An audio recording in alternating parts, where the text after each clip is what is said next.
Hi, everyone. Today, super excited to have a great fellow colleague of ours, Mike Pell from the Microsoft Garage based in New York, working on some of the most exciting, innovative work with a lot of our different types of partners and customers at Microsoft.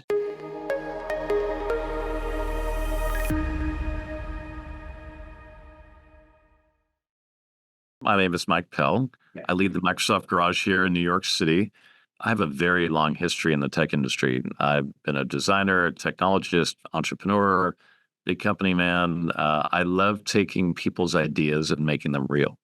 And also, over the years, I've been on the very cutting edge of a lot of technologies that many of you are familiar with: stylized font menu, Acrobat and PDF, the metaverse, 25 years ago, by the way, and a whole bunch of other stuff that I'm sure we'll get into today. What was your dream job as a kid? Oh, like many kids, when I grew up, I wanted to be an astronaut and a Formula One driver.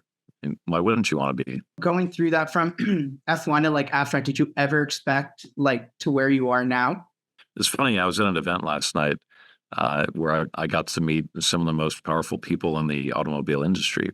And so I have come a very long way from a kid laying on the floor building plastic models of Indy cars to now actually knowing the people who do that for real. Going from that, what are some of like the meaningful moments in your career that actually brought you to the job that you're in today?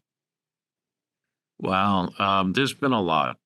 Certainly, the most important moment was when I first saw the Macintosh in 1984. Like everybody else, Yeah. of that era, I saw the commercial, the famous Super Bowl commercial, and then I actually went to go see a Mac in a store, and I fell in love with Mac Paint. And it was the most amazing thing I had ever seen in my life, and I had to be near it. I had to learn everything I possibly could about the Macintosh, and so that completely changed my career trajectory. The one that comes to mind after that is maybe one of the most meaningful was when we created the very beginnings. I was the person who hacked together the very first PDF document and the beginnings of the Acrobat, viewer Really? Oh my way back God. when. Yeah, I was on a little tiger team at Adobe that had a job to go put together a crazy idea for John Warnock, which was to create something that would allow you to see the same document on different computers, Macs, PCs, Unix boxes, which was impossible in 1990. You just couldn't do it.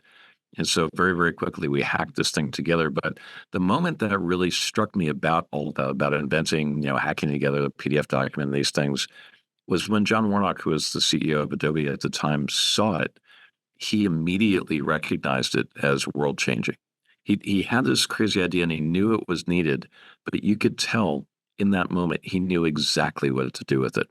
And that was incredibly powerful for me to see. And then I would say on a personal and career level, there's another moment that has always stuck with me. A friend of mine, I was working at Microsoft as early in my career. He went on vacation to Machu Picchu, and I was working as a program manager in Microsoft, and I'm a creative guy, and I'm a designer and a technologist. So working as a PM was good. I learned a lot, but it wasn't fun. It was just one of those things like running things down and trying to get everybody to do what they're supposed to do. And I came in to work one morning, and I actually saw I saw these colored pencils sitting on my desk, which were a present from my friend Aaron on his trip to Machu Picchu.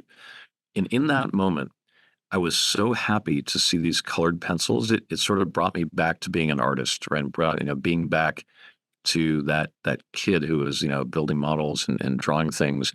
And I immediately knew I could not be a program manager for one more minute. I had to switch to design. And it was because of the joy that I felt like there was something incredibly important that was missing in my life and my career. So just a bunch of colored pencils did it for me. What makes you tick? And like knowing at that point, like what is kind of the right path or the right um, thing that interests you or like opportunity? Like how do you kind of navigate that? What makes me tick is people. As much as I love technology and I love doing other things, it's really talking to people, interacting with them, collaborating, being part of the creative process. That's what really excites me. And that's what I enjoy the most about what I do. But I've always loved science fiction. I've always loved, being able to sort of merge ideas for the future with what we're doing right now. So that's one of my strengths, I guess, is being able to triangulate and then also synthesize things that could exist now based on things that are about to happen. And so based on this, what does a normal Mike day look like? Right. I think you went into that a little bit, but what does it mean to work at the Microsoft Garage and what goes on every day there? Well, every day is different in the garage. Every day is a new adventure. We help Microsoft employees, we help our customers, and just people from the community to take their ideas and their passion and make them real, and then figure out a way to go test it to see if there's really something there. And so every day, I have an opportunity to talk to people about what's most important, how they can really make an impact, and then show them how they can very, very quickly go from idea to making it very, very real so that they can test it out. And that's sort of what this whole program is about. That's where I spend most of my time. What was one of the most exciting kind of like projects that you were able to kind of go through the garage, or where it made you take a step back and like reevaluate everything, or relook at kind of the problem and the solution that kind of came out of it? Well, I'd say there's two really good examples. One is because we're in New York City, I get to work with junior high and high school students from the five boroughs, and a lot of them from disadvantaged situations. They come into Microsoft, and first of all, they're just incredibly thankful and happy to just see a place like Microsoft. A lot of them thought they would never do that, and then secondarily, they realized that this is actually a place that they could work. And part of my role is to show them that that's entirely possible. And in those moments, when you see sort of the light bulb go off and they realize that there is a career path, they don't have to be a coder, they don't have to be an engineer. There's a million things that we do right in the tech industry that have nothing to do with that, that are equally as important. And so that's really, really good days for me, is seeing students become inspired and knowing that maybe there's a possibility that they can go off and do something that is equally exciting to them as it is to me. Some of our large customers come in a lot from very risk averse industries and highly regulated, having to go through the motions of trying to innovate, but not really being able to for a number of different reasons, and showing them that it is possible and they can leap forward. And these amazing things are really, right at their fingertips if they try. And a lot of people, for whatever reason, just don't try. So those are both really great days for me when I get to show people what's possible and then go do it with them. And then for students, just to show them that there is a really bright path and all they have to do is apply themselves. I know that really resonates with me and Max. Like Yeah. that's great to hear, Mike. I was about to send the little clap emoji that you send on Zoom. Uh, Remember we were recording, but I was just gonna be like a heart. How can I heart whatever he's saying? Like this is great. Yeah. So like going back to what you were saying about helping like companies in different industries adopt solutions to move their work forwards. Here's where AI plays in, right? And so you mentioned the Mac as well being a turning point in technology and in the world. What do you think about AI? Is it having that same effect? Absolutely. In a different way. I mean, when the Macintosh first showed up, it was unlike anything anyone had ever seen. Artificial intelligence has been around for quite some time.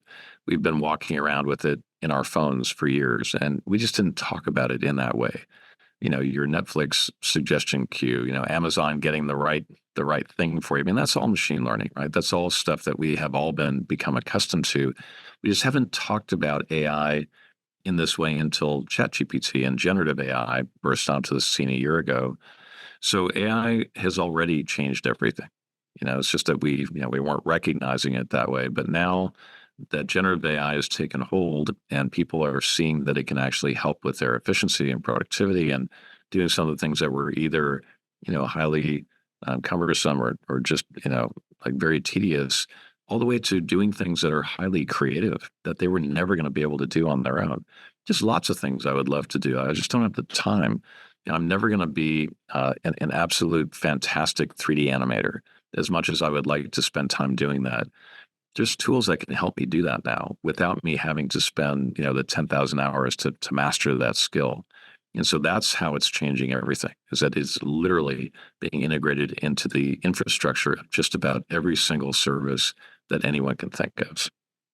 And it's not going away. I always tell people here in the garage, if you think this is one of those technology trends where you can just sit on the sidelines and wait for it to play out, that is really not a good thing to do. You've got to jump in and try it and see what it's all about. Speaking of that, I think it'd be great to hear too, like you kind of just like alluded to with like creating 3D drawings are just 3D graphics. Like, what is an interesting use case that you've done with AI? We do a lot of what we call AI-powered innovation here in the Microsoft Garage. So what we have always done is help people to take their ideas and move them forward quickly. But that can take days or weeks or months even. Just to get some of the ideas going, to start doing prototyping. What we're able to do now with AI, like something like Bing Chat that's freely available to anyone, is say, hey, you're the world's greatest, business consultant. Help me think of some new ideas in my particular area or industry that's going to help propel my business forward and 5x our growth. It'll spit out whatever it spits out. And you say, okay, yeah, I really like this second one. Can you tell me more about this and how would I do that? So we're using freely available tools like Bing Chat to accelerate how we do the innovation process, which is incredibly useful. I mean, we save so much time. I often, when people come in, I bring them through the garage in this innovation journey. We get to a point where we have to take their big idea and describe it in one single, very simple sentence. Generative AI is super great at summarizing. So all you've got to do is just tell it your big idea and say, can you please give me a single sentence, that describes this that anybody would understand. It does such a good job at that, saves so much time. For all the people seeing this podcast, Mhm. how can they stay informed on the newest trends and tools that they can use AI for? Like, what are your tips for that? I think that honestly, LinkedIn has been a great source of information for me personally. I used to get all my news from Twitter, I guess way back when. I'd get less of that news from there now, but I still find that LinkedIn and other media, places are the better places to get information about AI. Because of LinkedIn's business focus, you tend to get a lot more useful information and summaries of what's going on in addition to all kinds of newsletters. So I would definitely recommend that. It's been really exciting seeing all the momentum of your new book, Visualizing Business. What kind of got you into becoming like an author and sharing your perspective in this space? And it would also be great to hear a bit more about Visualizing Business. For anybody not familiar, visualizingbusiness.com is where you can go get a preview and read what some of the people have been saying about the book, which is really about the confluence of AI, data, and spatial computing to be able to visualize business processes, models, live markets in a way that we never have before. Business is constantly in motion, very chaotic, yet we've always depicted it as static spreadsheets and charts and graphs forever.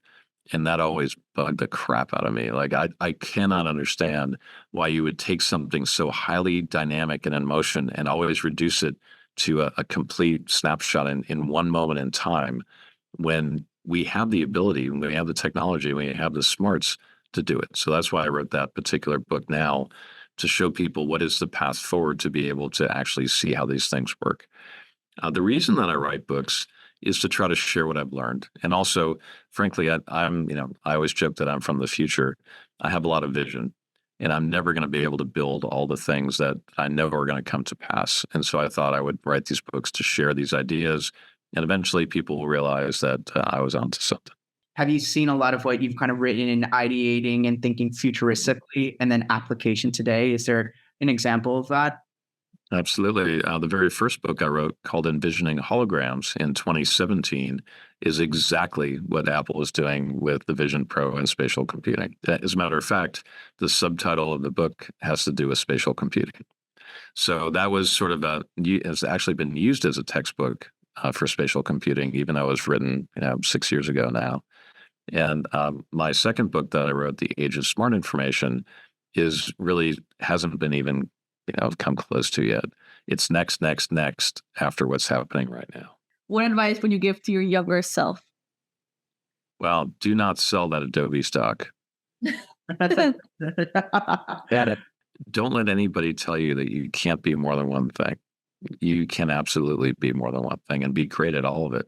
And so that is one of the biggest problems that people bump into, is they're highly creative, they're super technical, they're great at, business or sales or marketing, and yet they're being asked to do something that doesn't utilize all of their skill.